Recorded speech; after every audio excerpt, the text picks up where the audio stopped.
الحمد لله رب العالمين نحمده ونستعينه ونستغفره ونؤمن به ونتوكل عليه ونعوذ بالله من شرور أنفسنا ومن سيئات أعمالنا من يهده الله فلا مضل له ومن يضلله فلا هادي له وأشهد أن لا إله إلا الله وحده لا شريك له وأشهد أن سيدنا وسندنا ونبينا ومولانا محمدا عبده ورسوله قال الله تعالى في كلامه المجيد والفرقان الحميد تبارك الذي بيده الملك وهو على كل شيء قدير الذي خلق الموت والحياة ليبلوكم أيكم أحسن عملا قال تعالى في مقام آخر كل نفس ذائقة الموت وإنما توفون أجوركم يوم القيامة فمن زحزح عن النار وأدخل الجنة فقد فاز صدق اللہ العظیم۔ بزرگان محترم، عزیزان ملت، خطبہ مسنونہ میں قرآن کریم کی جو آیات تلاوت فرمائی، اس چیز میں اللہ تعالیٰ ایک بہت ہی اہم مضمون کو ذکر فرمایا۔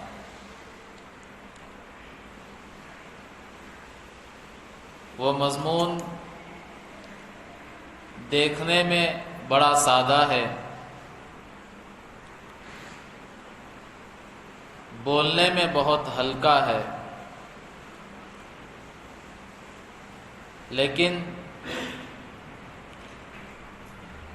انسانی زندگی کے لحاظ سے بہت بڑا اہم مضمون ہے۔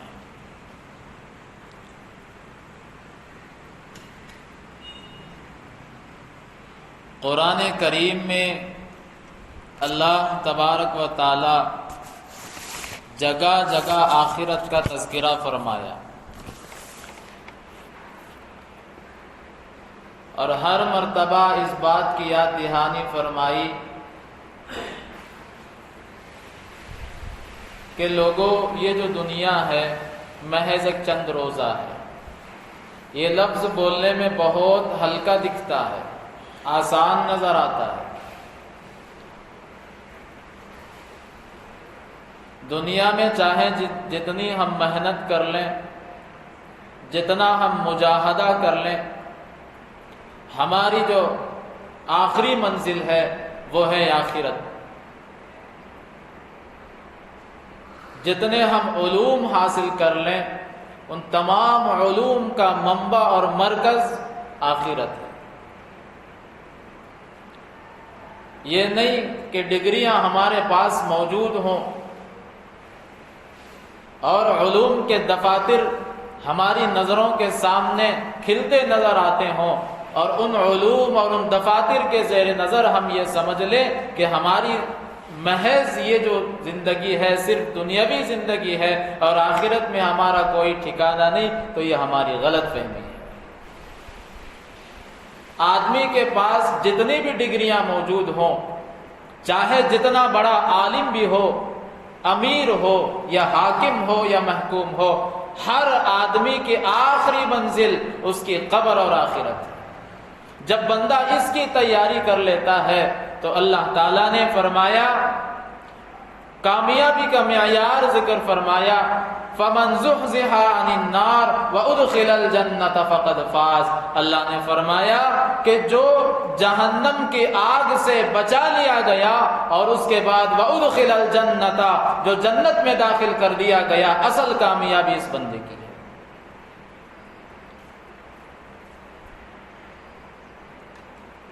غفلت میں کیوں ہے؟ اس لیے کہ بندہ سمجھتا ہے کہ دنیا کی یہ آسائشیں اور رنگ رنگیلیوں کو دیکھ کر اس میں ملوث ہوا اور اتنا ملوث ہو گیا کہ اس کی ہریالی کو دیکھ کر اور بڑی بڑی عمارتوں سے متاثر ہو کر اپنی قبر اور آخرت کو جو ہے بھول گیا۔ اللہ فرماتا ہے اِنَّا جَعَلْنَا مَا عَلَى الْأَرْضِ زِينَةً لَهَا لِنَبْلُوَهُمْ اَيُّهُمْ أَحْسَنُ عَمَلًا۔ اللہ متنبع فرما رہا ہے کہ بندو یہ جو دنیا زمین پر جتنی چیزیں میں نے تم کو بنایا ہے زینتاً، یہ دیکھنے میں بڑی اچھی لگتی ہے۔ آگے اللہ فرماتا ہے کہیں تم ان کی رنگ رنگیلیوں میں آ کر کے اپنی قبر کی تیاری کو نہ بھول جانا۔ اللہ فرماتا ہے میں اس لیے بھیجا لِنَبْلُوَهُمْ أَيُّهُمْ أَحْسَنُ عَمَلًا کہ تم میں کون اچھا عمل کر کے آتا ہے۔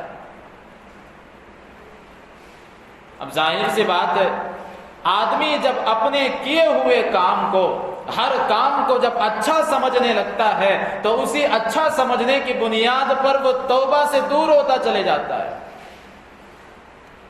اللہ نے بیان فرمایا کیوں؟ کیونکہ شیطان اس کے دل میں جب وسوسہ ڈالتا ہے کہ جو تو کر رہا ہے بہت اچھا کر رہا ہے، جب بندہ یہ سمجھ لیتا ہے، جب بندے کے دل میں یہ خیال آ جاتا ہے کہ جو کچھ میں دنیا میں کام کر رہا ہوں اور جو چیزیں میں کر رہا ہوں، جس میں محنت و مجاہدہ کر رہا ہوں، اگر وہی چیزیں صحیح ہیں تو پھر وہ بندہ توبہ کی طرف آنے کے بجائے گمراہی میں چلے جاتا ہے۔ قرآن کریم میں فرمایا وَإِذْ زَيَّنَ لَهُمُ الشَّيْطَانُ أَعْمَالَهُمْ، شیطان تو تمہارے سامنے تمہارے کاموں کو مزین کر کے پیش کرتا ہے۔ اسی بات سے اللہ تعالیٰ نے متنبع فرمایا کہیں تم اس کے وسوسے میں نہ آنا اور آ کر کے اپنی قبر کی تیاری کو اور اپنی آخرت کی تیاری کو جو ہے پسے پشت ڈال دو۔ پھر اس کے بعد اللہ تعالیٰ فرماتا ہے کہ جو تم یہ کام کر رہے ہو، جتنا بھی تم یہاں محنت و مجاہدہ کر رہے ہو ایک حد تک ٹھیک ہے، لیکن کم سے کم تمہارا یہ مجاہدہ، تمہاری یہ محنتیں، تمہارا یہ کوشش کرنا آخرت میں اگر کام آ جاتا تو بہت بہتر تھا۔ اللہ فرماتا ہے قُلْ هَلْ نُنَبِّئُكُمْ بِالْأَخْسَرِينَ أَعْمَالًا، اللہ فرماتا ہے جو کیا تمہارے جو نقص اعمال ہیں، ناقص عمل کس کے ہیں؟ اللہ اسی آیت میں فرماتا ہے الذین ضل سعیہم فی الحیات الدنیا وہم یحسبون انہم یحسنون صنعا، اللہ فرماتا ہے جو تم کر رہے ہو اس گمان میں ہو کہ یحسنون صنعا، یہ بہت بہتر عمل ہے۔ کہیں ایسا نہ ہو کہ دنیا کے فکر میں مبتلا ہو کر اور آخرت کی فکر سے غافل ہو جاؤ۔ اللہ تعالیٰ ایسے لوگوں کے بارے میں فرماتا ہے کہ جو لوگ آخرت کی تیاری سے بے بہرا اور قبر کی تیاری سے جو ہے بے بہرا ہو کر کے زندگی گزار رہے ہیں، کوئی فکر نہیں، اللہ ان کے بارے میں فرماتا ہے لَهُمْ قُلُوبٌ لَا يَفْقَهُونَ بِهَا، ان کے دل تو ہیں سمجھ نہیں رکھتے۔ اللہ فرماتا ہے وَلَهُمْ أَعْيُنٌ لَا يُبْصِرُونَ بِهَا، آنکھیں تو ہیں دیکھ نہیں سکتے حق کو۔ فرماتا ہے وَلَهُمْ آذَانٌ لَا يَسْمَعُونَ بِهَا، کان اللہ نے دیے ہیں حق سن نہیں سکتے۔ پھر آگے اللہ فرماتا ہے اسی آیت میں چلو آنکھ دے دی، کان دے دیا، سب کچھ دے دیا، آگے ان تمام دینے کے باوجود آگے اللہ اسی آیت میں فرماتا ہے اولئک کالانعام، کیا کہہ رہا ہے اللہ؟ یہ تو ایسے ہی ہے جیسے ایک جانور ہیں، چوپائے ہیں، آخرت کی تیاری نہیں، قبر کی یاد دہانی نہیں، ایسے ہی جیسے ایک جانور زندگی گزارتا ہے۔ یہاں تک تو بات ٹھیک تھی کہ اللہ جانور کہتا، آگے اللہ اس سے اور ایک لفظ استعمال فرمایا، کہا بل ہم ازل، جانور تو ایک حد تک ٹھیک ہے، اس سے بھی گئے گزرے۔ اسی لیے قرآن کریم میں جگہ جگہ آیتوں کو اللہ تعالیٰ نے قیامت کا تذکرہ کر کے آپ کو یاد دہانی فرمائی کہ بھائی نیک اعمال کر لو، اللہ سے ملاقات کا جو شوق رکھتا ہے، اللہ فرماتا ہے فَمَنْ كَانَ يَرْجُو لِقَاءَ رَبِّهِ فَلْيَعْمَلْ عَمَلًا صَالِحًا۔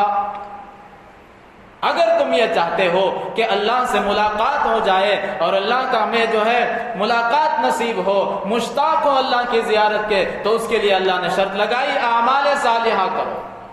یہ ایک جامع لفظ ہے، اس میں ساری چیزیں آ جاتی ہیں۔ پھر اس کے بعد اللہ تعالیٰ نے قرآن کریم میں جگہ جگہ مومنین کو، لوگوں کو متنبہ فرمایا کہ تم صرف دنیا کی طلب میں نہ رہنا۔ اللہ کہتا ہے من کان یرید الحیات الدنیا وزینتها نوفی الیہم اعمالهم فیہا وہم فیہا لا یبخسون۔ اللہ کہتا ہے کہ جو دنیاوی زندگی کی چاہت رکھتا ہے، اللہ فرماتا ہے ٹھیک ہے، نوفی الیہم اعمالهم، ہم ان کو پورا دے دیں گے۔ دنیا کی چاہت رکھتا ہے تو اس کی چاہت کو ہم پورا کر دیں گے۔ پھر کہتا ہے وَهُمْ فِيهَا لَا يُبْخَسُونَ، اس میں ہم کمی نہیں کریں گے، جتنا وہ چاہتا ہے اس کو دے دیں گے۔ آگے اللہ کہتا ہے أُولَٰئِكَ الَّذِينَ لَيْسَ لَهُمْ فِي الْآخِرَةِ أُولَٰئِكَ الَّذِينَ لَيْسَ لَهُمْ فِي الْآخِرَةِ إِلَّا النَّارُ، کہتا ہے دنیا میں تو ان کو دنیا مل جائے گی، لیکن آخرت میں آگ کے علاوہ ان کو کوئی حصہ نصیب نہیں ہوگا۔ اب آدمی یہ سوچے کہ اگر قیامت میں مجھے آگ لینا ہے تو پوری طرح دنیا میں ملوث ہو جائے اور قبر کی یاد دہانی سے بے بہرا ہو۔ کوئی آدمی نہیں چاہتا کہ میں جب مر جاؤں تو اللہ کے یہاں میرا شمار جو ہے نیک لوگوں میں نہ ہو۔ ہر آدمی چاہتا ہے کہ میرا نامہ اعمال جو ہے مجھے سیدھے ہاتھ میں مل جائے۔ پھر اللہ کہتا ہے وَحَبِطَ مَا صَنَعُوا فِيهَا وَبَاطِلٌ مَا كَانُوا یعملون۔ اللہ کہتا ہے اچھا دنیا میں جو تم محنت کر رہے ہو اگر وہ تمہارے کام آتا تو بہت اچھا تھا۔ اللہ کہتا ہے جتنا تم کر رہے ہو سب بیکار۔ کیا ہے؟ سب بیکار ہے، آخرت میں تمہارا کوئی نہیں۔ دنیا میں محنت کرنا کر لو بہت اچھی بات ہے، لیکن یہ مطلب نہیں کہ دنیا کی ہمیں ضرورت نہیں، دنیا بھی ہماری ضرورت ہے، لیکن کتنا بقدر ضرورت۔ اللہ کے رسول صلی اللہ علیہ وسلم نے فرمایا کن فی الدنیا کأنک غریب او عابر سبیل، دنیا میں تو ایسے زندگی گزارو جیسے مسافر اور اجنبی آدمی گزارتا ہے۔ مسافر یہ نہیں دیکھتا کہ جب وہ اپنے سفر میں رنگ رنگیلیاں اور اس کو ہریالی جب نظر آ جاتی ہے تو وہ اپنا بوریا بستر لے کر کے وہیں پڑاؤ ڈال دے، یہ نہیں کرتا۔ وہ صرف دیکھتا ہے، تھوڑی دیر آرام کرتا، پھر اپنے سفر کی تیاری کے لیے شروع ہو جاتا ہے۔ ایسے اللہ کے رسول صلی اللہ علیہ وسلم فرما رہے ہیں یہ جو تمہاری دنیا کی زندگی ہے ایک اس میں اگر رہنا ہو تو ایک مسافر کی طرح رہو، آئے چند دن کے لیے، کہیں اس میں دنیا کی رنگ رنگیلیوں کو دیکھ کر کے تم وہیں اپنا پڑاؤ نہ ڈال دو۔ تمہاری آخری منزل اور آخری ٹھکانہ تمہارا کیا ہے؟ وہ ہے تمہاری آخرت۔ پھر آگے اللہ فرماتا ہے جو آدمی آخرت کا طالب ہوگا، ایک تو یہ کہ بندہ دنیا کا طالب ہو تو اس کا کوئی آخرت میں حصہ نہیں۔ پھر اللہ آگے فرماتا ہے اچھا جو بندہ آخرت کا طالب ہو تو اس کا کیا فرمائیں گے؟ اللہ کہتا ہے من کان یرید حرث الآخرہ نزد لہ فی حرثہ۔ اللہ فرماتا ہے اگر تم یہ چاہتے ہو کہ تم آخرت کی کھیتی کے طالب ہو جاؤ تو ہم کیا کریں گے؟ تمہارے کھیتی میں ہم اضافہ کریں گے۔ مفسرین نے لکھا ہے آخرت کی کھیتی سے مراد یہ ہے کہ اعمال صالحہ، دنیا میں جب تم رہو تو نیک اعمال کر لیا کرو، جب تم نیک اعمال کی طرف بڑھو گے تو پھر اللہ کہتا ہے نزد لہ فی حرثہ، ہم تمہاری کھیتی میں اضافہ فرمائیں گے۔ پھر آگے اللہ کہتا ہے وَمَنْ كَانَ يُرِيدُ حَرْثَ الدُّنْيَا نُؤْتِهِ مِنْهَا وَمَا لَهُ فِي الْآخِرَةِ مِن نَصِيب۔ کہتے ہیں ٹھیک ہے آخرت کو چھوڑ کر کے دنیا طلبی میں لگ جاؤ تو کیا کریں گے؟ کہتا ہے نُؤْتِهِ مِنْهَا، تھوڑا ہم آپ کو بھی دے دیں گے دنیا، لیکن یہ بات ذہن میں رکھ کر کے آنا وَمَا لَهُ فِي الْآخِرَةِ مِن نَصِيب، آخرت میں تمہارا کوئی حصہ نہیں ہوگا۔ اسی لیے دنیا میں ہم زندگی گزاریں تو جگہ جگہ ہم اللہ تعالیٰ کے خوف کو مد نظر رکھیں اور قبر کے حالات کو اور قیامت کے ہولناکیوں کو مد نظر رکھ کر کے زندگی گزاریں گے تو پھر ہمارا جو ہے آخرت کی طرف توجہ ہوگی اور ہمارا رجحان بڑھے گا۔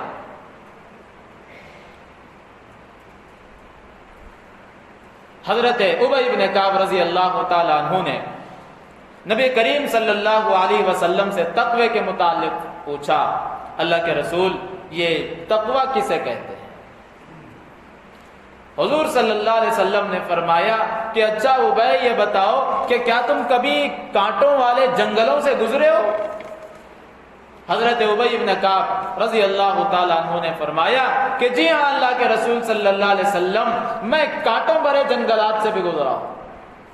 پھر پوچھا اچھا یہ بتاؤ کہ جب وہاں گزر رہے تھے تو کیسے گزر رہے تھے؟ حضرت ابی بن کعب رضی اللہ تعالیٰ عنہ نے فرمایا اللہ کے رسول ظاہر سی بات ہے کہ جب میں کانٹوں بھرے جنگلات میں گزر رہا تھا تو میں گزرتے گزرتے اپنے کپڑوں کو سمیٹ رہا تھا تاکہ کوئی کانٹا میرے کپڑے کو نہ لگ جائے، جس کی وجہ سے میرے کپڑے میں کوئی دراڑ آئے، میرے کپڑا جو ہے پھٹ نہ جائے۔ اللہ کے رسول صلی اللہ علیہ وسلم نے فرمایا بالکل اسی طرح ابی کہ آدمی جب دنیا میں زندگی گزارے تو وہ یہ سوچے کہ کہیں اللہ کے احکامات کی نافرمانی سے میں ٹکرانا چاہوں۔ یہ تقویٰ، جب بندہ اللہ کے خوف کو مد نظر رکھتا ہے تو پھر وہ اپنی قبر کو بھی سامنے دیکھتا ہے۔ کیوں؟ اس لیے کہ قرآن کریم میں اللہ فرماتا ہے کل نفس ذائقۃ الموت، ہر آدمی یہاں رہنے کے لیے نہیں آیا، ہر آدمی کو دنیا چھوڑنا ہے۔ جامع العلوم والحاکم جلد نمبر 2 صفحہ نمبر 415 میں حضرت عمر ابن عبدالعزیز رحمۃ اللہ علیہ صاحب کے تحت فرماتے ہیں کہ لوگوں یہ دنیا جائے قرار نہیں، ٹھہرنے کی جگہ نہیں، مسافر کی طرح ہے۔ مسافر آدمی کسی جگہ پڑاؤ نہیں ڈالتا۔ پھر آگے فرماتے ہیں اللہ تعالیٰ نے اس دنیا کے لیے فنا ہونا مقدر لکھ چکا ہے، اور اس سفر میں تمہارا سفر بہت لمبا ہے، اور عقل مند وہ ہے کہ جو اپنے سفر پہ جانے سے پہلے اپنے سفر کی تیاری کر لے۔ پھر فرمایا سفر کی تیاری کیا ہے؟ ایک تو دنیاوی سفر، ایک تو آخرت کا سفر۔ دنیاوی سفر میں جو بھی آپ کو ضروریات پیش آئیں گی، آپ کیا کریں گے؟ ان اوزار کو، ان سامان کو، اس متاع کو آپ اپنے ساتھ لے کر کے اپنے سفر پہ روانہ ہوں گے۔ حضرت عمر ابن عبدالعزیز فرماتے ہیں کہ آخرت کا تمہارا اتنا لمبا سفر ہے، اس سفر کا جو چیز ہے، جو سامان ہے، وہ یہ ہے کہ آپ تقوی سے زندگی گزارو۔ تقوی جب تمہارے اندر ہوگا، اللہ سے ڈر کر کے جب تم زندگی گزارو گے، معلوم نہیں مجھ سے اللہ کے کس حکم میں میری نافرمانی ہو جائے، اور یہ جب تم جو ہے اپنی زندگی میں آخرت کے تصور کو سامنے رکھو گے تو جو ہے آپ سے صحیح اعمال سرزد ہونا شروع ہوں گے۔ جن لوگوں نے آخرت کو محسوس کیا ان کے پیروں تلے سے زمین سرک جاتی تھی۔ حضرت یحییٰ بن معاذ رازی رحمۃ اللہ علیہ فرماتے ہیں دنیا ایک شیطان کی شراب ہے، جو اس دنیا کو پی گیا جیسے ایک شراب پی کر کے آدمی مدہوش ہو جاتا ہے، نہ اس کو ماں کی خبر ہوتی ہے، نہ اس کو بہن کی خبر ہوتی ہے، کسی کی بھی خبر نہیں، وہ اپنے دھن میں مست ہے۔ حضرت یحییٰ بن معاذ رازی رحمۃ اللہ علیہ فرماتے ہیں جو اس دنیا کو گھول کر کے پی گیا تو وہ ایسے بے ہوش ہو گیا، اسے صرف جگانے کے لیے دنیا کا کوئی آدمی نہیں آ سکتا، صرف اسے موت ہی جگا سکتی ہے۔ موت کے علاوہ اس مدہوش آدمی کو جگانے کے لیے کوئی چیز دنیا میں نہیں۔ اسی لیے دنیا کو بقدر ضرورت استعمال کرو۔ حضرت ابو محمد بن حبیب رحمت اللہ علیہ فرماتے ہیں ان کے متعلق کتابوں میں لکھا ہے کہ جب وہ صبح اٹھتے تھے تو بڑے غمگین نظر آتے تھے۔ پوچھنے والے نے وجہ پوچھی کہ حضرت آپ کا یہ صبح اٹھتے ہی آپ کو ہم غمزدہ دیکھتے ہیں، کیا معاملہ؟ حضرت ابو محمد بن حبیب رحمت اللہ علیہ فرمانے لگے میں اس لیے روتا ہوں، میں اس لیے غمزدہ ہوتا ہوں کہ نہ معلوم کہ میں صبح کر چکا، میری شام بھی ہوگی کہ نہیں ہوگی۔ اتنا تصور اور اتنا آخرت کا اور وہ جواب دہی کا احساس جب بندے کو ہوگا تو پھر ہمارے معاملات بھی اللہ کے یہاں آسان، دنیا میں زندگی گزارنا بھی آسان ہوگا۔ اسی لیے اللہ تعالیٰ نے قرآن کریم میں جگہ جگہ متنبع فرمایا کہ لوگوں سمجھ جاؤ، ایک وقت وہ آئے گا تم تمنا کرو گے تو پھر تمہاری وہ تمنا تمہارے کام نہیں آئے گی۔ فرمایا وَأَنفِقُوا مِمَّا رَزَقْنَاكُم مِّن قَبْلِ أَن يَأْتِيَ أَحَدَكُمُ الْمَوْتُ فَيَقُولَ رَبِّ لَوْلَا أَخَّرْتَنِي إِلَىٰ أَجَلٍ قَرِيبٍ فَأَصَّدَّقَ وَأَكُن مِّنَ الصَّالِحِينَ۔ بندہ کہے گا، اللہ فرما رہا ہے جو کچھ اللہ نے تمہیں دیا ہے وہ اللہ کی راہ میں دے دیا کرو قبل اس کے کہ تمہارے پاس موت آ جائے، قبل اس کے کہ تمہارے پاس موت آ جائے، پھر تم کہنے لگو فَيَقُولَ رَبِّ لَوْلَا أَخَّرْتَنِي إِلَىٰ أَجَلٍ قَرِيبٍ، اللہ مجھے تھوڑی سی مہلت دے دیتا تو میں فَأَصَّدَّقَ صدقہ کرتا، پھر اور وَأَكُن مِّنَ الصَّالِحِينَ میں نیک لوگوں میں سے ہو جاتا۔ آگے اللہ کہہ رہا ہے وَلَن يُؤَخِّرَ اللَّهُ نَفْسًا إِذَا جَاءَ أَجَلُهَا، اللہ فرمائے اتنے مہلت نہیں، جب تمہیں موت کا وقت آ جائے گا تو پھر ایک سیکنڈ بھی ادھر ادھر نہ ہوگا، وہ اٹل ہے اور اٹل فیصلہ ہے۔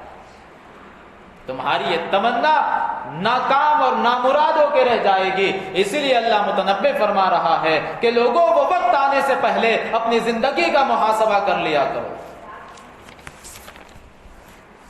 نبی کریم صلی اللہ علیہ وسلم بیان القرآن میں حضرت تھانوی رحمۃ اللہ علیہ فرماتے ہیں حضور کریم صلی اللہ علیہ وسلم ایک مرتبہ تمام رات روتے رہے، تمام رات روتے رہے، زار و قطار روتے رہے، اور صبح تک نماز میں سورہ مائدہ کی یہ آیت تلاوت فرماتے رہے، ان تعذبهم فانهم عبادك وان تغفر لهم فانك انت العزیز الحکیم۔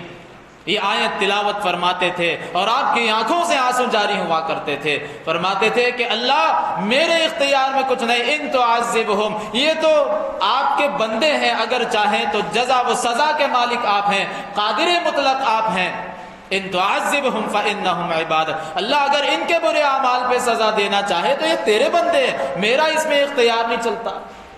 پھر اللہ پھر آگے اسی آیت میں اللہ تعالیٰ فرماتے ہیں وَإِن تَغْفِرْ لَهُمْ فَإِنَّكَ أَنْتَ الْعَزِيزُ الْحَكِيمُ، اللہ یہ اگر آپ مغفرت کرنا چاہیں، اگر آپ مغفرت کرنا چاہیں تو آپ بھی اس کے اوپر قادر ہیں، آپ ان کی مغفرت فرما سکتے ہیں، فَإِنَّكَ أَنْتَ الْعَزِيزُ الْحَكِيمُ، آپ تو بڑے زبردست اور غالب ہیں۔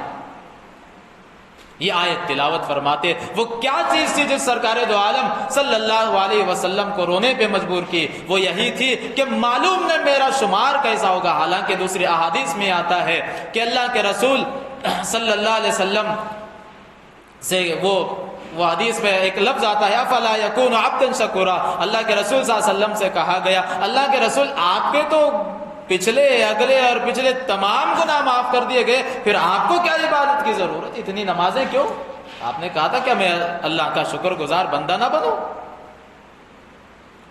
حضرت عبداللہ رضی اللہ تعالیٰ عنہ فرماتے ہیں کہ حضور صلی اللہ علیہ وسلم نے فرمایا کہ مجھے قرآن پڑھ کر سناؤ، مجھے قرآن پڑھ کر سناؤ۔ فرماتے میں نے عرض کیا حضور قرآن تو آپ پہ نازل ہوا۔ صحابی فرماتے ہیں حضور قرآن میں پڑھ کے سناؤ، قرآن تو آپ کے نازل ہوا، آپ بخوبی جانتے ہیں۔ اللہ کے رسول صلی اللہ علیہ وسلم نے فرمایا کہ ہاں ضرور قرآن تو مجھ پہ نازل ہوا ہے، لیکن میرا دل چاہتا ہے کہ دوسرے سے قرآن سنوں۔ لیکن وہ صحابی فرماتے ہیں جب میں اس آیت پر پہنچا فَكَيْفَ إِذَا جِئْنَا مِن كُلِّ أُمَّةٍ بِشَهِيدٍ وَجِئْنَا بِكَ عَلَى هَؤُلَاءِ شَهِيدًا، اللہ اس آیت میں کیا تھا؟ اس آیت میں یہ تھا کہ مفہوم بیان کر رہا ہوں، پھر یہ لوگ سوچ رکھیں کہ ایک وقت آئے گا، اس وقت ان کا کیا حال ہوگا کہ ہم جب ان کو امت میں سے ایک گواہ کے طور پر لے آئیں گے، اے پیغمبر صلی اللہ علیہ وسلم ہم تم کو بھی ان لوگوں کے خلاف ایک گواہ کے طور پر پیش کریں گے۔ کل قیامت میں ہر نبی اپنی امت کی گواہی دے گا کہ یہ لوگ کرتے کیا تھے دنیا میں۔ پھر اس کے بعد اللہ تعالیٰ نے قرآن کریم میں دوسری جگہ ارشاد فرمایا تم یہ سمجھتے ہو کہ جو کچھ تم دنیا میں کر رہے ہو تمہارا دیکھنے والا کوئی نہیں، تمہارے خلاف کوئی گواہ پیش نہیں کر سکتا. یہ غلط فہمی ہے. اللہ فرماتے ہیں, حضرت ابو ہریرہ رضی اللہ تعالیٰ عنہ حدیث میں آتا ہے, راوی حدیث ہیں, وہ فرماتے ہیں کہ حضور صلی اللہ علیہ وسلم نے یہ آیت تلاوت فرمائی, یومئذ تحدث اخبارها بان ربک اوحی لها. فرمایا کیا تم جانتے ہو کہ یہ زمین کی خبریں کیا ہوں گی؟ صحابہ نے عرض کیا اللہ کے رسول ہم کو تو نہیں معلوم, ہم سے زیادہ آپ بہتر جانتے ہیں. اللہ کے رسول صلی اللہ علیہ وسلم نے فرمایا کہ ابو ہریرہ سن لو کہ اخبار سے مراد یہ ہے, اس کی خبریں, اس سے مراد یہ ہے کہ یہ کل قیامت کے دن ہر مرد اور عورت کی گواہی دے گی کہ یہ فلاں فلاں آدمی میری پشت پر کھڑے ہو کر کے فلاں کام کرتا. یہ تو آپ کے خلاف گواہی دیں گی. یہ نہیں سمجھنا کہ مجھے کوئی نہیں دیکھ رہا ہو تو میں اللہ کی نافرمانی کر لوں اور گناہ میں ملوث ہو جاؤں. پھر آگے اللہ فرماتا ہے اچھا یہ بات ہے تو ہم یہ سمجھتے ہیں کہ کل قیامت میں کہ ہمارا جو ہے کوئی, اللہ فرماتا ہے الیوم نختم علی افواہہم وتکلمنا ایدیہم وتشہد ارجلہم بما کانوا یکسبون. اللہ فرماتا ہے ہم نے آج مہر لگا دیا کن پر؟ دنیا میں اس زبان سے جھوٹ بولتے تھے وہاں کوئی جھوٹ نہیں چلے گا. نختم, ہم نے مہر لگا دیا ان کی منہوں پر.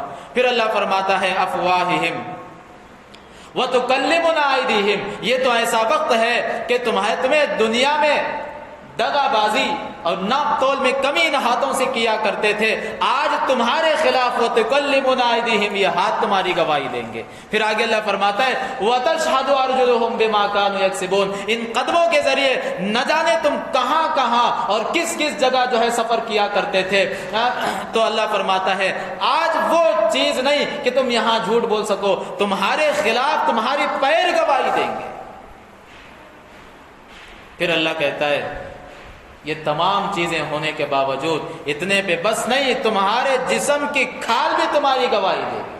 اللہ کہتا ہے شہد علیہم سمعہم وابصارہم وجلودہم بما کانوا یعملون, ان کے کان اور ان کی کھال بھی ان کے خلاف گواہی دے گی.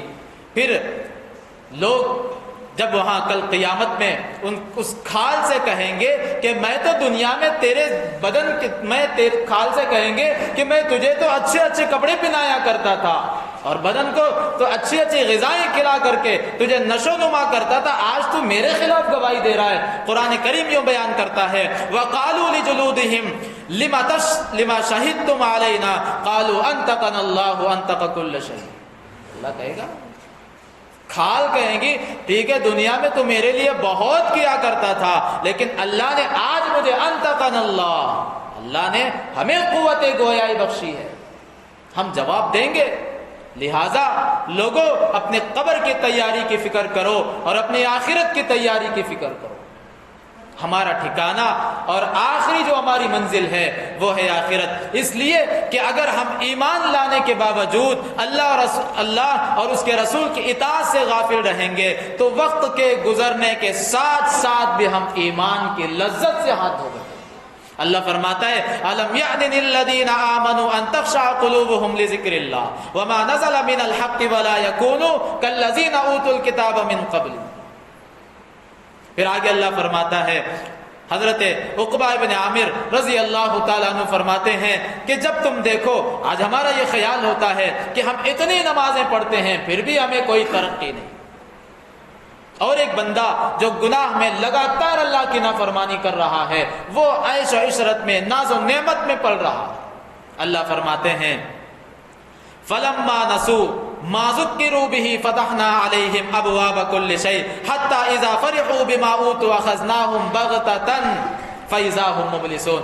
اللہ فرماتا, حضرت عقبہ بن عامر رضی اللہ تعالیٰ عنہ فرماتے ہیں کہ جب تم دیکھو کہ اللہ تعالیٰ کسی کو اس کے گناہ کے باوجود اس کی پسندیدہ چیزیں اس کو مہیا فرما رہا ہے اور اس کو عطا کر رہا ہے تو وہ حضرت عقبہ بن عامر فرماتے ہیں وہ تو اس کے لیے ایک ڈھیل ہے, جس کو ہم ایک لفظ استعمال کرتے ہیں استدراج.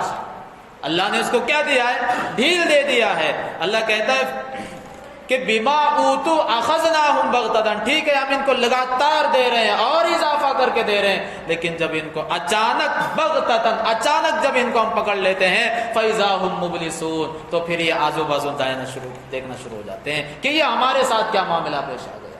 تو لہٰذا ان لوگوں کو دیکھ کر کہ اللہ تاکہ جو اللہ کی نافرمانی میں لگاتار مبتلا ہو، وہ ناز و نعمت میں بھی پڑ رہا ہو، ان لوگوں کو دیکھ کر کے یہ احساس میں نہیں ہونا کہ وہ تو بہت آرام سے رہ رہا ہے، اس کو اللہ نے ڈھیل دیا ہے۔ یہ نہیں کہ ہم کسی ناز و نعمت میں آ کر کے، مال و دولت کی عجب اور تکبر میں آ کر کے ہم اپنی پچھلی زندگی کو بھول جائیں۔ سلطان محمود غزنوی ایک بادشاہ گزرا، اس کا ایک غلام تھا ایاز۔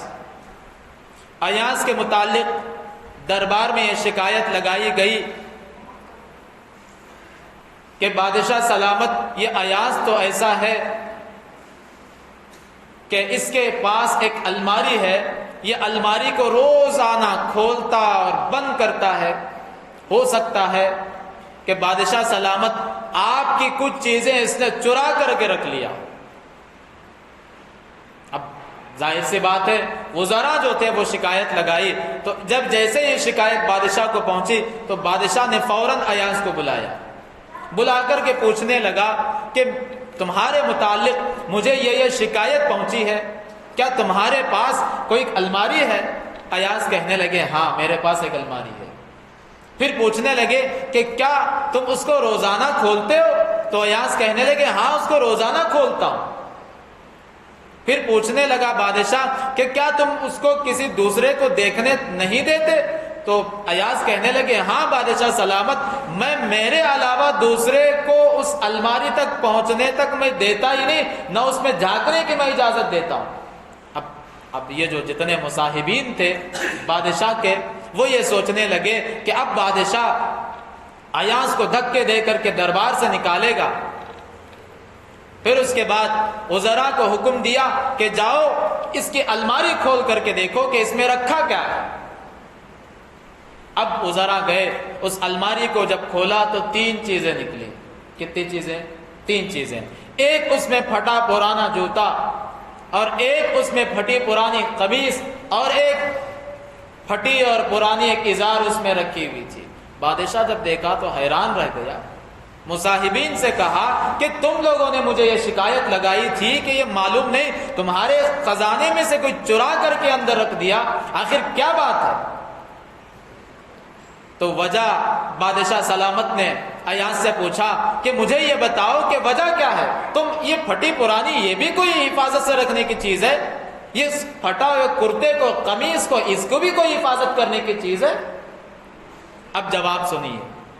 ایاز نے بڑا ہی پیارا جواب دیا، بادشاہ سلامت آپ کی بات صحیح ہے کہ یہ پھٹا پرانا جوتا حفاظت کے قابل نہیں، یہ پھٹی پرانی قمیص حفاظت کے قابل نہیں، اور پھٹی پرانی ازار حفاظت کے قابل نہیں، لیکن بادشاہ سلامت میں اس لیے اس کو الماری میں بند کر کے رکھا ہوں کہ میں جب ان چیزوں کو دیکھتا ہوں تو مجھے ابھی تو میری آپ کے پاس آئے ہوئے کئی زمانہ گزر گیا ہے، ابھی آپ کے یہاں آنے کے بعد میں ناز نعمت میں پڑھ رہا ہوں، لیکن جب میں اس الماری کو کھول کر کے دیکھتا ہوں تو مجھے وہ پہلا دن یاد آتا ہے کہ بادشاہ سلامت جب میں تمہارے دربار میں آیا ہوا تھا تو میری اوقات یہ تھی کہ میں اس کو دیکھ کر کے میں اپنی پچھلی زندگی جب یاد کرتا ہوں تو پھر مجھے اللہ تعالیٰ کی ان نعمتوں پر شکر ادا کرنے کا موقع مل جاتا ہے۔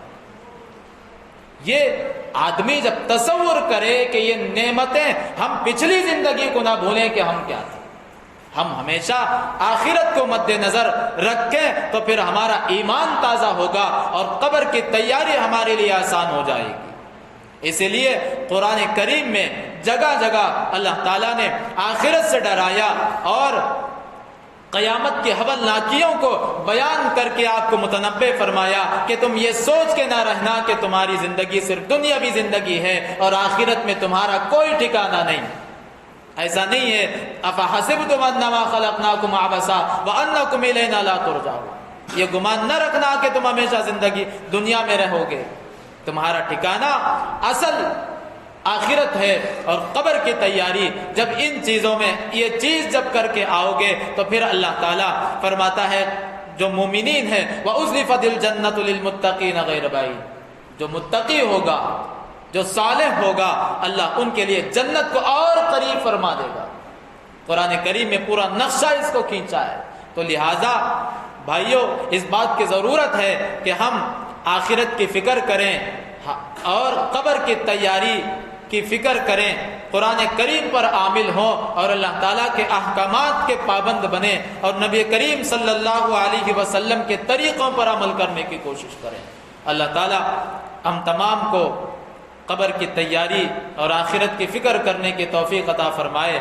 آمین۔ وآخر دعوانا ان الحمد للہ رب العالمین۔